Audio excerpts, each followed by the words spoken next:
In tre, incappucciati con passamontagna, hanno fatto irruzione in questa villetta intorno alle 22:30. Nessuna remora. Incuranti delle telecamere di sorveglianza sono entrati in giardino. Due sono passati scavalcando la rete, il terzo ha oltrepassato il cancello.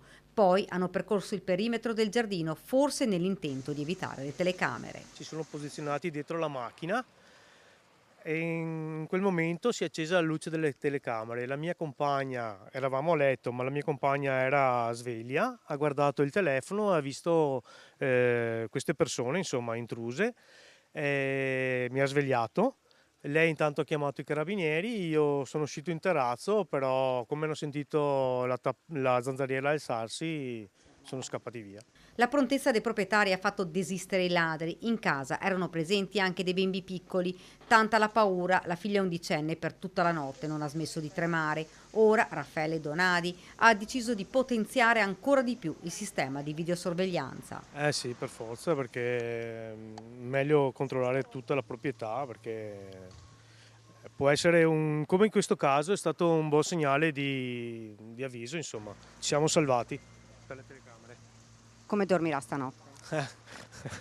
È un po' in ansia perché bisogna sempre stare con le orecchie aperte e qualsiasi rumore può essere, sì, si fa sentire, insomma, anche qualsiasi piccolo rumore. Pochi chilometri da Pero di Breda di Piave ci spostiamo a Vacil, il colpo messo a segno intorno alle 2 del mattino ad allertare la titolare l'allarme, ma quando è arrivata i ladri erano fuggiti con i registratori di cassa trovati aperti dai carabinieri in un campo poco lontano. Questa è la finestra che hanno aperto. Ecco, questa è rotta. Questa sì, praticamente sì, la dobbiamo aggiustare. Hanno fatto un buco, sono entrati con qualcosa e hanno alzato la... Che poi tra l'altro sono stati anche abbastanza bravi perché questo è in mezzo, quindi cioè proprio calcolato. È stato un colpo velocissimo. Velocissimo, velocissimo, ma ti dico, penso che 2 secondi se farla grande, proprio perché quando sono arrivata io proprio non c'era nessuno. Un colpo fulmineo, i ladri sapevano dove e che cosa prendere. Il bottino esiguo, spiccioli, ma i danni che ora deve sistemare la proprietaria sono maggiori. Entrambi hanno presentato denuncia ai carabinieri che hanno fatto scattare le indagini.